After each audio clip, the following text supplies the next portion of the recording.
안녕하세요. 네, 이번 시간에는 이제 제2장 법률행위 목적이죠. 여기서부터 여러분들이 이제 실질적으로 공부하시면 이제 되는 건데요.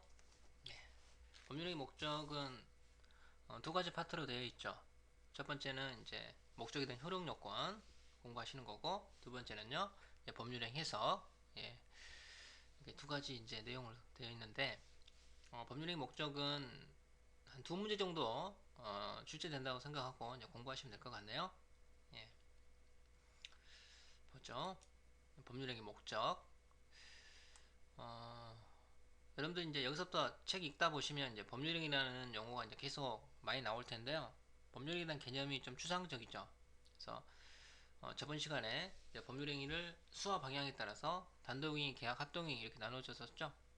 그 중에 이제 계약을 여러분들이 잘 알고 계시기 때문에 계약 중에 이제 매매 계약 잘 알고 계시죠? 예, 또 여러분들이 민법 공부하시게 되면 매매 계약을 중심으로 이제 공부를 하시는 거기 때문에 법률 행위를 매매 계약으로 이렇게 여러분들이 생각하고 책 읽으시면 좀 더 쉽게 좀 이해하실 거예요. 예, 그러니까 법률 행위 목적 그러면요. 매매 계약 목적이라는 얘기죠. 매매 계약의 목적이 뭐죠? 물건 사고 파는 거죠. 예. 법률 행위 목적은요. 이제 법률 행위의 내용을 얘기하는 거예요. 내용. 목적물하고는 구별해야겠네요. 목적물은요, 대상 물건을 얘기하는 거잖아요. 그래서 목적하고 이제 목적물은 다른 거죠. 그러면 이제 첫 번째 파트, 목적에 대한 효력 요건 보도록 하죠. 목적에 대한 효력 요건, 뭐가 있죠? 확정 가능적법, 사적 타당성이요. 효력 요건에 대한 결론을 먼저 짚고 갈까요? 네. 확정 가능적법, 사적 타당성이 있어야 법률행 효과가 발생을 하는 거죠. 법률행위가 유효하다는 얘기고요. 효력 요건을 결여하기 때문에 어떻게 됐죠? 확장할 수 없으면 법률행위 무효고요. 가능하지 못하면 법률행위 무효고요. 적법하지 못하면 법률행위 무효고요. 사회적 타당성이 없으면 법률행위 무효네요. 예, 전부 다 무효네요. 예. 무효란 얘기가 뭐죠? 저번 시간에 본 건데 이행하기 전이면 이행할 필요 없고 이행한 후면요 부당이득 반환 청구 가능하다고요. 예, 근데 무효인 중에 부당이득 반환 청구가 안 되는 무효가 있었죠? 어떤 무효죠? 예, 민법 103조 위반한 무효요. 즉 사회적 타당성이 없는 경우 반사질서 법률행위 무효. 이 무효는 부당이득 반환 청구 안 되죠. 이게 이제 결론이에요. 예, 그럼 지금부터 이제 확정이 뭐고 가능이 뭐고 적법이 뭐고 사회적 타당성이 뭔지 하나씩 이제 보면 되는 거죠 뭐. 확정부터 보겠습니다. 예, 법률의 목적 내용을 확정해야죠. 확정할 수 없으면요 법률행위 무효래요. 그렇죠?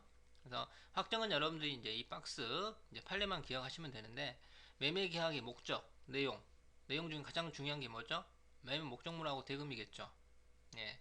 매매 목적물하고 대금을요 반드시 계약 체결 당시에 구체적으로 특정할 필요 없대요. 예. 체결 당시에 구체적으로 특정할 필요 없고요. 사후에라도 구체적으로 특정할 수 있는 방법과 기준이 정해져 있으면 충분하다 이렇게 얘기를 하고 있네요. 이 판례만 여러분들이 잘 기억하시면 됩니다. 시험문제 나오면요 나올 게 이거밖에 없어요. 그래서 어떻게 물어보죠? 매매 계약 시 매매 목적물과 대금은 반드시 법률행위 성립 당시에 계약 체결하는 당시에 확정돼야 한다. 어때요? 틀리죠? 반드시 계약 체결 당시에 법률행위 성립 당시에 확정되지 않아도 돼요. 예, 사후에라도 확정할 수 있으면 됩니다. 이때 사후는요 이행기까지 확정하면 돼요. 이행기까지 이것만 여러분들 잘 기억하시면 되고요. 확정은 더 물어볼 거 없습니다. 예, 두 번째 가능하죠. 법률행위가 가능해야지 유효한 거죠. 불가능하면요 그 법률행위 무효죠. 불가능하다 또는 이제 불능이다 얘기를 하는 건데 불가능하다 불능인 이제 사유 중에 수호 목적성이 이제 가장 많이 나오는 게요. 건물이 불타서 없어진 거예요. 예, 건물 매매 계약을 하는데 건물을 갖다 넘겨줘야 되죠. 근데 건물이 불타서 없어졌어요. 뭐 이행할 수 없죠. 이런 게 이제 불가능하다는 얘기예요. 예. 근데 가능하다 불가능하다 이게 좀 애매할 경우가 있거든요. 예. 여러분 교재 보면 대표적으로 나오는 게 한강에 빠진 바늘과 반지를 건져주면 뭐 사례금을 지급해주겠다라고 계약을 했어요. 한강에 빠진 바늘과 반지를 건지는 게요. 이게 가능한 건지 불가능한 건지 어때요? 물리적으로는 이게 가능한 거죠. 근데 현실적으로는 어때요? 현실적으로 불가능하다는 얘기예요. 그래서 실현 가능한가 여부는요, 예, 사회 통념에 의해서 결정을 합니다. 사회 통념. 예. 이제 불능을 이제 여러 가지 형태로 이제 불능을 나누는데요. 뭐 객관적 불능, 주관적 불능, 그다음 원시적 불능과 뭐 후발적 불능, 또 뭐 전부 불능, 일부 불능. 예. 가장 중요한 것은 이제 원시적 불능하고 후발적 불능인데, 예, 조금 이따 볼 거고요. 예. 지금 객관적 불능하고 이제 주관적 불능이 있거든요. 객관적 불능은 어때요? 어느 누구나 봐도 다 불능인 경우를 얘기하는 거죠. 그래서 지금 불능은요, 지금 객관적 불능만을 얘기하고 있는 거예요. 예. 일시적인 불능 어때요? 일시적인 불능은요, 예, 불능이 아니에요. 그래서 가능하게 될 가망성이 많은 것은 이제 불능이 아니다라는 얘기죠. 그래서 불능은요, 이제 확정성이 있어야 된다는 얘기고, 예. 그다음에 두 번째 이제 불능 여부는요, 이제 법률행위 성립 당시를 기준으로 판단을 합니다. 성립 당시를 기준으로. 여러분 이제 민법 공부하시다 보면 그 판단 시점이 나오거든요. 판단 시점, 어느 기준으로 판단을 해야 되는 건지. 거의 대부분 보면 법률행위 성립 당시를 기준으로 판단을 해요. 그래서 여러분들이 이제 내용을 이해하시면서 공부를 하는 거기 때문에 왜 성립 당시를 기준으로 판단을 하는 건지 대충 이해할 수 있어요. 예, 거의 대부분 이제 법률 성립 당시이기 때문에 크게 뭐 신경 쓰지 않으시면 되고요. 근데 불능이 이제 가장 중요한 불능, 이제 원시적 불능과 후발적 불능이 있는데요. 보도록 하죠. 예. 일단 무슨 얘기인지 개념 구분을 해야 되겠죠. 원시적 불능은요, 처음부터 불능인 경우고, 후발적 불능은 나중에 이제 불능 사유가 발생했다라는 건데, 처음이냐 나중이냐 뭔가 이제 그 구분하는 기준이 있어야 될 거 아니에요. 그 구분하는 기준은요, 법률행위 성립 당시에요. 즉 법률행위 성립 당시 때 법률행위 성립 당시를 기준으로 그 이전에 이제 불능 사유가 발생했으면 원시적 불능이고요. 법률행위 성립 당시를 기준으로 그 이후에 불능 사유가 발생했으면 후발적 불능인 거죠. 예. 그래서 건물이 불타버린 경우가 가장 대표적으로 시험에 나오는 거거든요. 그래서 매매계약 체결 당시 이전에 건물이 불타서 없어져 버렸으면요, 원시적 불능인 거고, 매매계약 체결할 당시 때는 건물이 있었지만요, 그 이후에 건물이 불타서 없어지면요, 이제 후발적 불능이라고 얘기하는 거예요. 예. 두 번째 이제 법률 효과인데, 지금 불능인 법률행위는 무효다라고 얘기를 하고 있죠. 예. 이때 불능 여부의 판단은요, 법률행위 성립 당시를 기준으로 판단한다고 얘기를 했잖아요.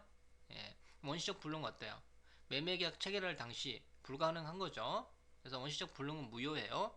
예. 후발적 불능은요, 매매계약 체결할 당시 때 불가능하나요? 가능하나요? 매매계약 체결할 당시 때는 가능한 거죠. 예. 그래서 후발적 불능은요, 유효해요. 유효. 예. 후발적 불능이 유효하다는 것을 여러분들 좀 잘 기억하셔야죠. 지금 판례에서요, 원시적 불능만을 지금 무효다라고 얘기하고 있는 거예요. 지금 판례에서 불능 여부를요, 법률행위 성립 당시를 기준으로 판단을 하라고 했잖아요. 후발적 불능은 어때요? 매매계약 체결할 당시 때는 가능한 거 아니에요. 그래서 후발적 불능은 유효합니다. 그래서 지금 불능인 법률행위가 무효다 지금 얘기하는 것은요, 지금 판례가 원시적 불능만을 얘기하고 있는 거예요. 예. 만약에 시험에서요, 불능인 법률행위는 언제나 무효다 이렇게 얘기를 하잖아요. 그러면 그 질문 틀리다라고 여러분들 고르셔야 돼요. 후발적 불능은 유효하기 때문에. 예, 유효하기 때문에. 예, 실은 그래서 후발적 불능을 다른 용어로 지금 얘기를 하고 있으면 이런 문제가 발생을 안 하는 건데요. 지금 어때요? 이론적으로 지금 후발적 불능이라고 얘기를 하고 있기 때문에 만약 문제가 언제나 불능이다 이렇게 물어보면요, 틀리다고 고르셔야 된다는 얘기예요. 예, 현재 판례는 불능을요, 원시적 불능만을 얘기하고 있는 거고요. 예, 그래서 여기까지 여러분들이 잘 기억해 놓으시면 돼요. 예, 여기까지만 시험에 나오는 거고요. 나머지 그 이제 원시적 불능하고 후발적 불능일 때 뭐 책임 여부가 지금 오른쪽에 설명이 되어 있는데요. 이 부분은 이 가능 파트에서 물어보지는 않아요. 물론 뭐 기본적으로 뭐 물어볼 수도 있는데 이쪽에서 물어보는 게 아니고요. 여기 있는 내용들은 이제 채권법 가면 다 배우는 내용들이에요. 채권법 가면 실제 전문을 가지고요, 아주 구체적인 사항을 가지고 여러분들 공부하시는 거거든요. 예. 그래서 여러분들 복습하실 때는 이 부분은 책임과 관련한 이 부분은 신경 쓰지 않으셔도 돼요. 예. 예.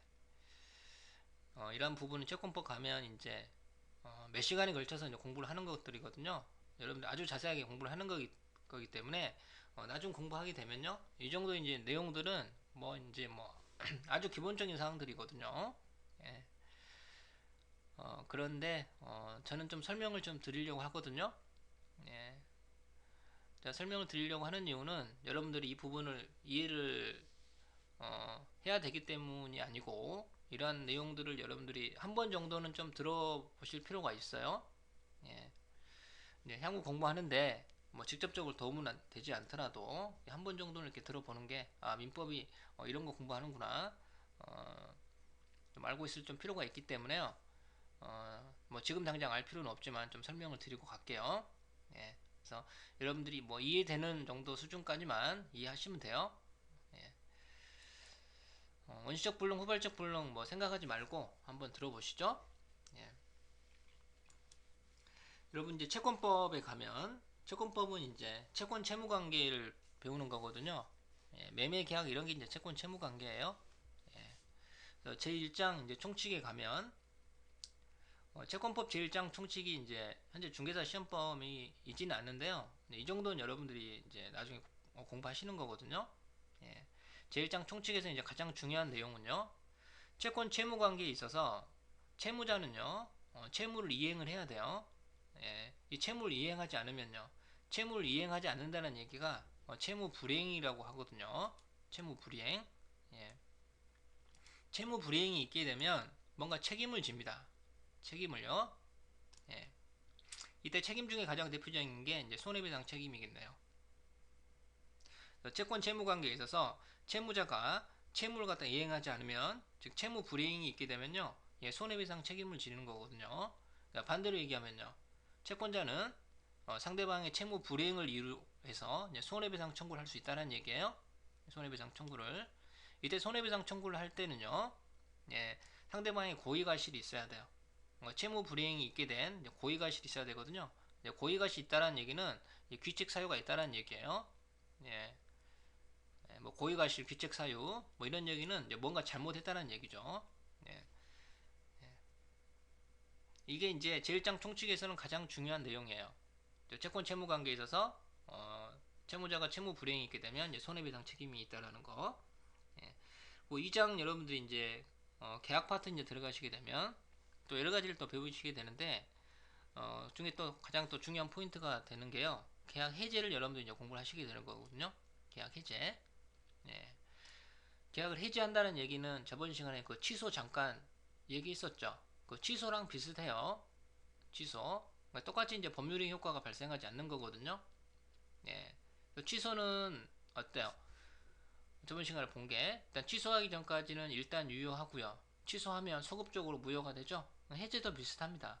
예. 일단 해제하기 전까지는 일단 유효하고요. 이제 해제하게 되면 소급적으로 소멸된다 이렇게 얘기를 하는 건데, 소급적으로 무효가 된다고 얘기하지 않고 소급적으로 소멸이 되는 거예요. 똑같이 이제 결국은 이제 법률 효과가 발생하지 않는다는 건데, 취소는 이제 모든 법률 행위에 쓰이는 표현이고요. 해제는 이제 계약에서만 여러분들이 이제 쓰이는 거거든요. 계약에서만 이제 계약을 해제한다 또는 계약을 취소한다 이제 그렇게 얘기를 하는 건데, 취소는 이제 취소의 발생 원인하고요, 또 해제의 발생 원인 이런 게 틀려요. 원인도 틀리고, 또 취소를 하게 되면, 해제를 하게 되면 그에 따른 효과들도 이제 다 틀리거든요. 취소하고 해제에 대해서는 여러분들이 이제 채권법 가면 또 이제 자세하게 공부하십니다. 뭐 간단하게 몇 가지만 좀 보면, 취소 같은 경우는 이제 법률의 규정에 의해서만 취소가 발생을 하는 거예요. 그래서 저번 시간에 본 게 이제 하나 본 거 아니에요. 제3장 의사표시에 가면 사기나 강박으로 인한 법률행위는 어때요? 취소할 수 있다 이렇게 얘기하고 있죠. 이렇게 법률에요, 취소 사유가 이렇게 법률에 규정을 하고 있어요. 그런 경우만 취소를 하는 거고요. 해제는, 해제도 마찬가지 이제 취소처럼 이렇게 법률의 규정에 의해서 해제를 할 수 있거든요. 그러니까 이러이러한 사유가 발생을 하면 해제할 수 있다 이렇게 법률에 규정을 하고 있어요. 그게 실은 이제 채무 불이행이거든요. 예, 채무 불이행이 있게 되면 계약을 해제할 수 있는 거예요. 예. 그걸 이제 법정 해제라고 하죠. 법률의 규정에 의해서 해제권이 발생한다는 거죠. 예, 법정 해제만 있는 게 아니고요. 해제는 약정 해제도 있을 수 있어요. 약정 해제. 흔히 뭐 일상생활에서 우리 계약할 때요. 계약할 때 뭐 이러이러한 사유가 발생을 하면 해제할 수 있다. 그렇게 당사자 간에 그렇게 약정 사유를 정하는 거죠. 그걸 약정 해제를 하는 거예요. 그래서 해제는 이렇게 약정 해제도 있다는 얘기예요. 해제를 한다는 얘기는 쉽게 얘기하면 계약 없었던 걸로 하자 그 말이에요. 계약 없었던 걸로 계약 없었던 걸로 하는 이유가요. 약정 해제도 있을 수 있고 법정 해제도 있을 수 있다는 얘기거든요. 법정 해제가 있을 수 있다는 얘기는 이제 채무 불이행이 있다는 얘기죠. 채무 불이행. 이때 채무 불이행도 마찬가지. 상대방이 이제 규책 사유가 있어야 돼요. 고의나 과실이. 예. 그러면 지금 제 1장에서 배우는 채무 불이행에 의한 손해배상 책임하고요. 제 2장에서 배우는 계약 해지하고요. 지금 제가 두 가지 얘기를 했는데 공통점이 있죠. 지금 양쪽 다 지금 채무 불이행이 있는 거 아니에요? 예, 그래서 채무 불이행이 있게 되면요. 통상 이 계약 해지하고 이 손해배상 청구가 이제 같이 움직이죠. 보통. 그래서 채무 불이행이 있게 되면 상대방의 규책 사유가 있잖아요. 그러면 계약을 해지합니다. 계약 해지한다는 얘기는요. 계약 없었던 걸로 하자 그 말이에요. 없었던 걸로. 예, 없었던 걸로. 예. 뭐 없었던 걸로 하자는 그런 의미는요. 취소랑 보면 취소는 어, 취소를 하게 되면 소급적으로 무효가 되죠. 소급적으로 무효가 된다는 얘기가 무슨 얘기죠? 이행하기 전이면 이행할 필요 없고 이행한 후면요 부당이득 반환 청구 가능하다는 얘기죠. 그럼 계약을 해지하게 되면요 소급적으로 무효가 되는 건 아니고요 소급적으로 소멸된다 이렇게 얘기하거든요. 이 소급적으로 소멸된다는 얘기는요 취소처럼 이행하기 전이면 이행할 필요가 없어요. 예. 근데 취소는 이행한 후면 부당이득 반환 청구가 되죠. 근데 해제는요 제가 소급적으로 무효가 된다고 이렇게 얘기 안 했죠. 예, 해제는 부당이득 반환 청구가 안 되거든요. 예, 부당이득 반환 청구가 그래서 해제하게 되면 원상회복 청구권을 행사할 수 있어요. 그래서 여러분들 나중에 이제 부당이득 반환 청구와 원상회복 청구가 어떻게 다른지 여러분들 공부하시는 거거든요. 발생하는 원인이 틀려요. 예, 예. 뭐 그런 데까지 여러분들 뭐 이해하실 필요는 없고 한번 들어보시면 되는 거고 계약 해지한다는 게 결국 뭐예요? 계약 없었던 걸로 하자는 얘기고 이행할 필요 없다는 얘기예요. 예, 없었던 걸로 하고 끝나는 게 아니고요. 없었던 걸로 하고 끝나는 게 아니고 없었던 걸로 하고 없었던 걸로 하고 뭔가 손해가 발생했을 때에는 손해배상 청구도 가능하다는 거죠. 그래서 채무 불이행이 있게 되면 이게 두 개가 어떻게 보면 공통적으로 쌍으로 같이 움직이는 거예요. 계약 해지하고 손해배상 청구한다는 얘기죠. 예. 이게 실은 이제 어떻게 보면 채권법 여러분들이 이제 그 공부하시게 되면 가장 중요한 두 개 축이에요, 실은. 예. 후발적 불능 보죠, 뭐. 실은 뭐 내용 다 봐버렸는데 후발적 불능 매매계약 체결할 당시 때는 가능했는데 그 이후에 이제 건물이 불타서 없어져 버렸죠. 채무 불이행이 지금 있는 거 아니에요? 누가 채무 불이행 있는 거죠? 매도인이요. 그러니까 매도인이 매수인에게 지금 건물을 갖다가 넘겨줘야 되는데 건물이 불타서 없어졌기 때문에요. 채무 불이행이 있는 거 아니에요? 예, 채무 불이행이 있다는 얘기는 어때요? 매수인이 매도인에게 계약을 해지하는 거죠. 예, 계약을 해지. 계약 해지한다는 얘기는요. 계약 없었던 걸로 하자 그 말이죠.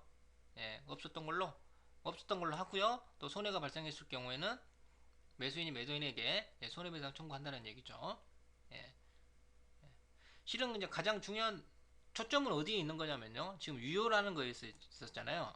예, 후발적 불능이 유효하다는 얘기는요. 계약을 지금 이행해야 된다는 얘기잖아요. 이행해야 된다는 얘기죠. 그러면 매도인이 매수인에게요. 건물 넘겨줘야 되죠. 건물 넘겨줄 수 있나요? 못 넘겨주죠. 그래서 매도인이 매수인에게 건물을 갖다 못 넘겨주는 거는 확정적이에요. 그거는 문제는요. 지금 매수인에게 문제가 있는 거예요. 매수인이 매도인에게 지금 대금 지급을 해줘야 된다는 얘기죠. 건물 갖다가 못 넘겨 받음에도 불구하고 대금 지급을 해줘야 되는 상황이 발생한 거 아니에요? 예, 법에서 지금 유효다라고 얘기를 하고 있기 때문에 실제 대금 지급해주나요? 대금 지급 안 해주는 거죠. 왜요? 계약 해지하기 때문에 계약이 없었던 걸로 하는 거기 때문에 건물을 갖다가 대금을 안 지급해주지 않아도 된다는 얘기예요. 그리고 손해배상 청구도 가능하다는 얘기고. 예. 근데 문제는 지금 귀책 사유가 없는 거예요. 귀책 사유가 이 당사자는요. 일단 매도인을 생각을 하세요. 매도인. 매도인은 귀책 사유가 없으면요. 귀책 사유가 없으면 지금 계약 해지도 안 되고요. 손해배상 청구도 안 된다는 얘기 아니에요. 귀책 사유가 없으면 채무 불이행 손해배상 청구 안 되고요. 그 다음에 계약 해지도 안 돼요. 계약 해제가 안 된다는 얘기는 결국 뭐죠? 지금 계속 유효다라는 얘기 아닙니까? 유효다라는 얘기는요. 매수인이 매도인에게 대금 지급해줘야 된다는 얘기예요. 예. 여러분 매수인 입장에서 한번 생각을 해보세요. 예. 건물 갖다가 지금 못 넘겨받음에도 불구하고 대금 지급해줘야 된다는 얘기예요. 이러한 상황을요. 위험부담이라고 합니다. 위험부담. 예. 건물 갖다가 못 넘겨받음에도 불구하고 대금을 지급해줘야 되는 위험적인 상황이라는 거예요. 예, 이 위험 부담을요. 누가 부담하냐면 채무자가 부담한대요. 채무자가. 이 채무자는요. 건물을 중심으로 생각하시면 돼요. 예, 건물을 갖다 누가 넘겨줘야 되죠? 매도인이 넘겨줘야 되죠? 그러니까 매도인이 채무자라는 거예요. 예, 매도인이 위험 부담을 한대요. 매도인이 위험 부담을 갖다가 진단하는 얘기는요. 매수인에게 대금 지급해달라고 이행 청구 못한다는 얘기예요. 결국 매수인이 대금 지급해줘 안 해줘도 된다는 얘기예요. 예. 그러면 지금 후발적 불능이 유효다라는 얘기는 가장 중요한 초점이 뭐죠? 매수인이 매도인에게 대금 지급해줘야 되는지 여부잖아요. 예. 대금 지급해주나요? 대금 지급해줄 필요 없잖아요. 계약 해지하니까 대금 지급 안 해주는 거고요. 그 위험 부담을 누가 부담해요? 매도인이 부담하기 때문에 대금 지급 안 해줘도 된다는 얘기죠. 예. 근데 예외적으로요. 위험 부담을 채권자가 부담하는 경우가 있어요. 채권자. 이때 채권자는 누구죠? 매수인을 얘기한다는 거예요. 그러니까 매수인이 부담하는 경우가 있어요. 이 매수인이 부담하는 경우는요. 매수인에게 귀책 사유가 있는 거예요. 매수인에게 귀책 사유가 있을 때는요. 매수인이 위험 부담합니다. 매수인이 위험 부담한다는 얘기는요. 매수인이 대금 지급하라 그 말이에요. 그래서 매도인 입장에서 보면 매도인은요. 매수인에게 이행 청구한다는 얘기거든요. 예. 일단 한번 봤는데 지금 법률적인 용어로 지금 보다 보니까 조금 처음 여러분들이 보신 분들은 좀 이해가 안 될 수가 있는데 이거 실은 상식적으로 한번 보잖아요. 별 내용 아니에요. 실은 상식적으로 한번 얘기를 해보면 한번 볼까요? 예. 지금 당사자 귀책 사유가 있는 경우 이 얘기는요. 매매 계약을 하고 지금 하고 나서 건물이 불타서 없어져 버렸는데 건물이 불타서 없어진 게요. 누구 잘못으로 좀 건물이 불타서 없어졌냐면 매도인의 잘못으로 건물이 불타서 없어졌어요. 예. 그러면 매매 계약을 해놓고 매도인 자기가 건물 불태워 놓고요. 매수인한테 대금 지급해달라는 게 말이 됩니까? 말이 안 되잖아요. 자기가 불태워 놓고 매수인한테 대금 지급해달라는 게 말이 안 되죠. 지금 그거 얘기하고 있는 거예요, 실은. 그러니까 매수인이 대금 지급해줄 필요 없다는 얘기예요. 그러니까 매수인 입장에서는 대금 지급 안 해줘도 되고요. 상대방에게 너가 건물 불태서 없어져 버렸기 때문에 내가 손해 발생한 거 아니냐. 그래서 손해배상 청구할 수 있다는 얘기죠. 예. 귀책 사유가 있다. 없는 경우. 첫 번째 경우는요. 첫 번째 경우. 이 경우는 지금 매매 계약을 하고 나서 건물이 불타서 없어진 게요. 매도인 잘못도 아니고 매수인 잘못도 아니에요. 그러니까 누가 건물 불태워 없어졌냐면 제3자가 건물을 불태워서 없어진 경우에요. 제3자가. 매도인 입장에서 보면요. 매수인에게 대금 지급해 달라고 얘기할 수 있겠나요? 매도인 입장에서 보면 어떻게 보면 얘기할 수도 있겠죠. 예, 건물이 불타서 없어진 게 내 잘못 아니다 이거지. 그래서 약속은 약속대로 계약이 약속이기 때문에 약속은 지켜라라고 매수인에게 대금 지급해달라고 할 수는 있겠죠. 매수인 입장에서는 어때요? 아파트를 갖다 못 넘겨받음에도 불구하고 매매대금 지급해줘야 될까요? 아파트를 갖다 못 넘겨받음에도 불구하고 건물이요? 네, 건물 갖다 못 넘겨받음에도 불구하고 대금 지급해줘야 되는 좀 이상한 상황이 발생하는 거 아니에요? 예. 근데 지금 제3자가 있잖아요. 예. 제3자가 지금 건물을 갖다 불태워서 없어져 버렸기 때문에 제3자가 지금 손해를 갖다 물어줘야 될 거 아니에요? 누구한테 손해 물어줘야 되죠? 예, 현재 소유자한테 물어줘야 되죠. 매도인한테. 그래서 매도인은요, 매수인한테 매매대금 달라고 할 게 아니고, 제3자한테 손해를 받으면 되는 거예요. 예, 제3자한테 손해를 받으면 되는 거죠. 그렇게 해결하면 되는 거예요. 그렇죠? 예, 근데 예외적인 경우는요. 지금 뭐죠? 건물이 불타서 없어진 게 매수인 잘못으로 건물이 불타서 없어진 거예요. 그러면요, 당연히 매매대금 줘야 되지 않을까요? 예, 매매계약 해놓고 매수인 자기가 건물 갖다가 불태워놓고 매매대금을 안 준다는 얘기는 좀 상식적으로 말이 안 되잖아요. 말 그렇다고 하면요, 우리 뭐 일상생활에서 매매계약 해놓고 매매대금이 없으면요, 자기가 건물 불태워버리면 되겠네요. 그럼 매매대금 안 주겠네요? 말이 안 되잖아요. 매매계약 해놓고 자기가 매수인 자기가 건물 불태워 없어져 버리면요, 예, 그때는 매매대금 줘야 된다는 얘기죠. 그 얘기예요. 예, 그렇게 세 가지 경우를 지금 얘기를 하고 있는 건데, 예,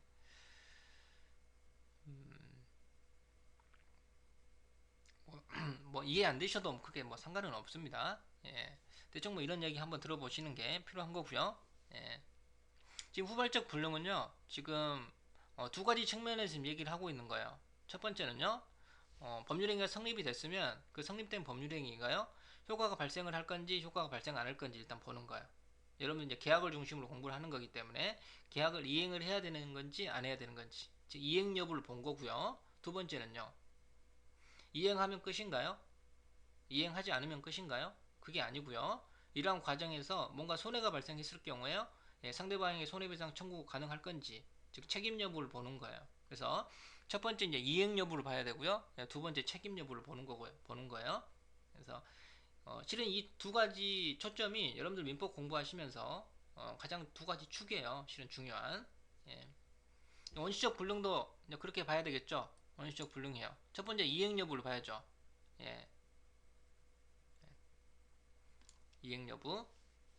매도인이 지금 매수인에게 건물 못 넘겨주는 것은요, 확정지역이에요. 문제는요, 매수인이 매도인에게 지금 대금 지급해줘야 되냐는 얘기죠. 대금 지급해줘야 되나요? 안 해줘도 되죠. 왜요? 무효기 때문에. 예, 이행하기 전이면 이행할 필요 없잖아요. 그쵸? 그러면 이행 여부 이제 봤고요. 두 번째 이제 책임 여부 봐야죠. 예, 이행하지 않아도 매수인이 매도인에게 대금 지급 안 해주고 끝이 난 게 아니고요. 매수인 입장에서 상대방에게 예, 채무 불이행을 이유로 예, 손해배상 청구를 할 수 있을 건지 이제 봐야 되는 건데, 원시적 불능 어때요? 채무 불이행이 있었나요? 예, 매도인이 채무 불이행이 있었네요. 그럼 채무 불이행이 있기 때문에 상대방의 기책 사유가 있으면요, 예, 채무 불이행이나 손해배상 청구 가능하겠네요. 그렇죠? 예, 그런데 원시적 불능에서는 채무 불이행에 의한 손해배상 책임이 발생하는 게 아니고요, 계약 체결상의 과실 책임이 발생을 해요. 예, 예. 채무 불이행이나 손해배상 책임이 발생을 하는 게 아니고 계약 체결상의 과실 책임이 발생을 해요. 그 이유는요, 민법 전문에 명문으로 규정을 하고 있어요. 예, 원시적 불능일 때는 계약 체결상의 과실 책임이 발생한다고요. 예, 그래서 일단 뭐 원시적 불능이든 후발적 불능이든 예, 똑같은 책임이 발생을 하는 거예요. 계약 체결상의 과실 책임, 또 채무 불이행한 손해배상 책임. 예, 그래서 두 책임의 이제 책임의 범위가 틀립니다. 책임의 범위가요. 그러니까 민법에서는요, 원시적 불능이든 후발적 불능이든 똑같이 지금 채무 불이행이 발생을 했지만 채무 불이행이 발생하는 형태가 좀 다르다라는 거예요. 예, 그러니까 있지도 않은 건물 갖다가 매매 계약했을 때 하고요, 매매 계약을 하고 나서 건물이 불타서 없어질 경우에는 예, 책임의 범위를 다르게 얘기하고 있는 거예요. 그럼 책임이 이제 어떻게 다른 건지 한번 볼게요. 예, 채무 불이행에 의한 손해배상 책임은요, 이제 실은 그 책임 범위에 관련한 여러 가지 사항들, 이러한 사항들이 중개사 시험 범위에 들어가 있지 않아요. 채권법 충칙에 규정을 하고 있는데, 예, 근데 실은 이제 뭐 이러한 사항이 정말 중요한 얘기긴 한데요. 뭐 시험 범위가 아니기 때문에 어쩔 수 없죠. 예, 그래서 여러분들 이것만 아시면 되는데, 계약 체결상의 과실 책임은 이제 실례이익을 배상을 하는 거고요. 채무 불이행에 의한 손해배상 책임은 이행이익을 배상한다 그래요. 예, 그래서 이 표현만 여러분들이 아시면 돼요. 예, 이행이익을 배상한다는 얘기는요, 이런 거예요. 아파트 매매 계약을 했는데요, 아파트를 1억에 사기로 했어요. 1억에. 현재 그 아파트 시세가 얼마냐면 1억 5천이에요. 예, 뭐 아파트 매매 계약을 하게 되면 지금 얼마 벌 수 있죠? 1억에 사서 1억 5천에 팔 수 있기 때문에 5천만 원 이익을 벌 수 있었죠. 예. 근데 지금 계약이 불이행된 겁니다. 계약이 불이행되면 어때요? 이 5천만 원이 날아가는 거죠. 그러니까 이행이익이란 것은요, 계약이 정상적으로 이행이 됐으면, 정상적으로 계약이 이행이 됐었으면 볼 수 있었던 이익이에요. 그 이익을 배상을 해야 돼요. 즉 5천만 원 갖다 배상해야 된다는 얘기예요. 예. 근데 실내이익은 이행이익을 배상하는 게 아니고요. 이 실내이익이라는 게 뭐냐면 계약 체결하는 과정에서요. 뭔가 비용이 발생을 하잖아요. 이러한 비용을 갖다가 배상하는 거예요. 계약 체결하는 과정에서 어떠한 비용이 발생을 하죠, 보통? 뭐 계약 체결하는 과정에서 뭐 계약서를 작성하는 비용이라든가 뭐 계약 체결하는 과정에서 뭐 목적물을 조사하는 비용이라든가 또 뭐 계약 체결하는 과정에서 뭐 은행에 뭐 금융 비용이 들었다라든가 이렇게 실내이익은 계약 체결하는 과정에서 발생한 비용을 갖다가 배상하는 거예요. 예. 뭔가 어떤 그 배상 범위가 어떻게 틀린 건지 대충 감 오시죠? 예. 그럼 실내이익이 더 클까요? 아니면 이행이익이 더 클까요? 예. 통상 보면 뭐 이행이익이 더 크겠죠. 예. 이행이익이. 근데 뭐 실내이익이 뭐 반드시 적은 건 아니죠. 실내이익이 더 클 수도 있어요. 예. 그래서 계약 체결상의 과실 책임은요. 만약 실내이익이 이행이익보다 크게 되면요. 예, 이행이익을 한도로 배상을 책임을 집니다. 이행이익을 한도로. 결국 지금 얘기하고자 하는 의도가 뭐죠? 예, 원시적 불능이든 후발적 불능이든 예, 똑같이 책임을 지는 건데 예, 책임의 범위가 틀리다는 얘기고요. 예, 책임의 범위가 틀리다는 얘기고 계약 체결상의 과실 책임보다는요 예, 채무 불이행한 손해배상 책임이 조금 더 크겠죠. 클 가망이 더 많죠. 예, 그래서 뭐 원시적 불능도요 채무 불이행이 있기 때문에 채무 불이행에 한 손해배상 책임이 발생을 해야 된다라고 얘기를 하는 이제 이론들이 있죠. 예, 그건 이제 이론일 뿐이잖아요. 학설인 건데 학설은 뭐 중개사 시험에 나오지 않잖아요. 학설은 예. 여러분 이제 그 책 읽다 보면 이제 학설이 그 종종 이제 책에서 설명을 하고 있잖아요. 예, 학설은 뭐 시험에 나와서 그 설명을 하고 있는 게 아니고 지금 학설이 뭐 이렇게 얘기를 하면 뭐 그냥 얘기하는 게 아니고 나름대로 뭔가 이렇게 이유를 가지고 얘기를 하잖아요. 이유를. 그래서 그 이유들을 여러분들이 이제 공부를 하시게 되면 이제 전문에서 판례에서 얘기하고 있는 게 왜 이렇게 달리 얘기하고 있는 건지 뭔가 나름대로 이제 논리적으로 여러분들이 좀 이해할 수 있거든요. 네, 그래서 이제 종종 이제 학설들이 좀 설명을 하고 있어요. 그래서 책에서 학설들이 나오면 너무 이렇게 구체적으로 알 필요 없고요. 한번 읽어보시면 돼요. 예. 원시적 불능하고 후발적 불능은 이제 봤고요. 나머지 이제 전부 불능하고 일부 불능이 있는 건데 전부 불능은 어때요? 이제 법률행위 전체가 불능 사유가 발생을 하는 거예요. 예, 5층짜리 건물을 갖다 매매 계약하는데요. 5층 전체가 건물이 불타서 없어지게 된 거고요. 일부 불능은 이제 일부가 불능하게 된 거죠. 5층짜리 건물인데 5층만 불타서 없어진 거예요. 예, 일부 불능. 예. 그래서 일부가 불능이 일어났을 경우는요. 원칙적으로 전부가 무효합니다. 전부가 당연하겠죠. 5층짜리 매매 계약을 했는데요. 5층만 불타서 없어진 거예요. 그러면요. 그 법률행위 전체가 무효겠죠. 어차피 5층 전체를 갖다 사기로 한 건데. 예. 근데 예외적으로 예, 가능한 부분만 유효가 되는 경우가 있어요. 가능한 부분. 예, 그걸 일부 무효의 법리라고 하는데. 예. 5층짜리 건물을 갖다 매매 계약했는데요. 5층만 건물이 불타서 없어졌어요. 5층만. 근데 매매 계약 체결할 당시에요. 만약 5층 부분이 없었더라도 5층 부분이 없었더라도 4층까지 건물 갖다가 매매 계약했을 거라고 인정이 되잖아요. 그러면 어, 그 매매 계약 전체를 갖다 무효로 볼 게 아니고요. 어차피 4층까지 매매 계약했을 거라고 인정이 됐기 때문에 현재 가능한 부분 4층짜리 건물만 유효하다 이렇게 보자 그 얘기죠. 예, 무슨 얘기인지 아시겠죠? 예, 이런 얘기는 이제 한 번 더 나올 겁니다.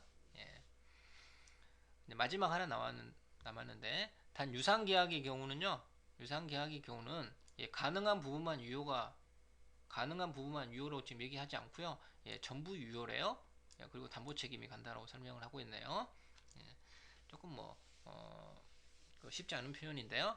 밑에 예를 한 번 더 볼게요. 타인 권리 매매는요. 유효하고요. 담보 책임이 발생을 한대요. 예, 담보 책임이 예, 똑같은 얘기를 하고 있는 건데 타인 권리 매매가 뭐죠? 타인 권리 매매요? 말 그대로 뭐 타인 권리를 매매하는 건데 아파트 매매 계약을 하는데요. 보통 어때요? 아파트 매매 계약할 때 매도인이 자기 물건을 갖다가 파는 거죠. 예, 본인이 소유하고 있는 아파트를 팝니다. 근데 타인 권리 매매는요, 나무 명의로 되어 있는 아파트를 갖다가 매매 계약한다는 얘기예요. 나무 명의로 되어 있는 아파트를요, 내가 지금 매도인이 돼가지고 지금 아파트를 파는 거예요. 예, 그 매매 계약이요, 지금 유효하다라고 얘기를 하고 있잖아요. 유효하다. 예, 뭐 이런 거 여러분들 뭐 채권법 가면 또 뭐 아주 자세하게 또 배웁니다.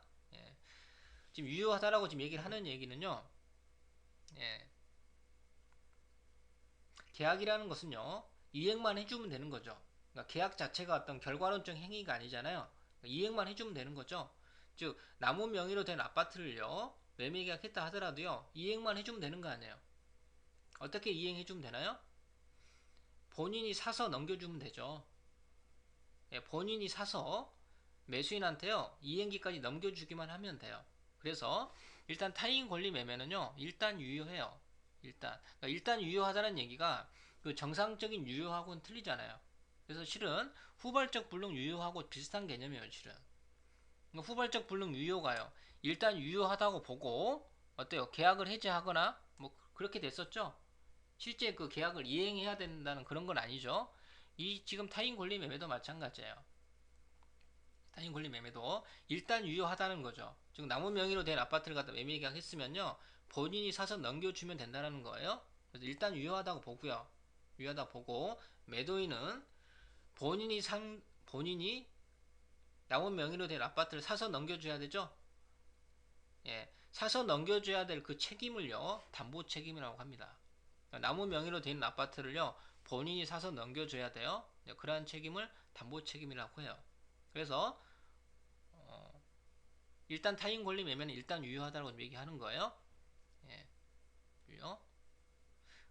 나무 명의로 된 아파트를 본인이 사서 넘겨줘야 되고요. 만약 못 넘겨주게 되면요. 만약 못 넘겨주게 되면 이행기까지 만약 못 넘겨주게 되면 그때 계약 해지합니다. 예, 계약 해지한다는 얘기예요. 예, 그럼 다시 보죠. 유상 계약의 경우, 예, 계약은 이제 대가성이 있냐 없냐에 따라서 이제 유상 계약이냐 무상 계약이냐 이렇게 또 나눠지거든요. 예, 그러니까 매매 계약 같은 게 유상 계약이에요. 예, 건물 넘겨주고요, 대금 지급해줘야 되잖아요. 그래서 매매 계약 같은 게 이제 유상 계약이고, 증여 계약 어때요? 증여 계약. 증여란 얘기는 이제 공짜로 물건을 그냥 주는 거잖아요. 대가성 없이. 그러니까 증여 계약 이제 이런 게 이제 무상 계약인 건데, 예, 유상 계약에서는요, 전부가 유효합니다. 예, 일부 불능이 일어났을 경우에, 즉 가능한 부분만 유효인 게 아니고요, 불가능한 부분까지 다 유효해요. 불가능한 부분까지. 예. 왜 불가능한 부분까지 유효한 거죠? 불가능한 부분을요, 가능하게 만들어주면 되는 거 아니에요? 그쵸? 예, 불가능한 부분을 가능하게만 만들어주면 돼요. 예, 그러한 책임을 담보 책임이라고 하는 거죠. 그래서 일단 유효하다고 보고요, 이제 담보 책임으로 가는 거예요. 책임을 져야 되는 거죠. 책임을 못 지면요. 책임을 못 지면 이제 그때 계약 해지하는 거예요. 책임을 못 지면. 예. 그러면 5층짜리 건물 매매 계약한 경우는 어때요? 예. 5층짜리 매매 계약한 경우 5층이 불타서 없어졌어요. 그러면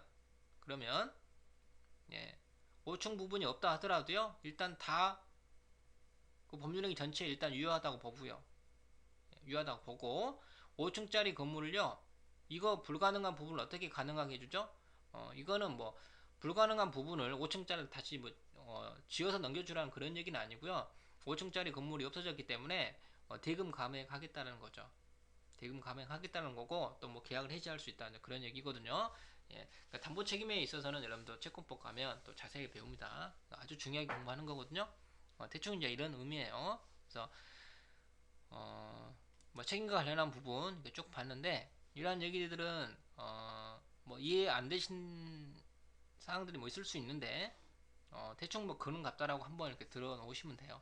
예, 여러분도 채권법 가면 자세히 공부할 거기 때문에. 예, 그래서 여러분 이제 복습하실 때는 여러분들 교재 보면 이러한 내용들 아마 책에 있을 거예요. 책에 있는데 여러분들 뭐 제가 보기에는 복습할 필요 없습니다. 예, 복습 안 하셔도 돼요. 그래서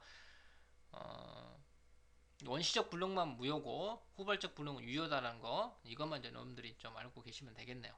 예. 생각보다 좀 시간이 많이 걸렸는데요. 이번 시간은 가능까지만 보고요. 다음 시간에 이제 적법 들어가도록 하죠. 예. 오늘 이만 마치겠습니다. 예, 수고하셨습니다.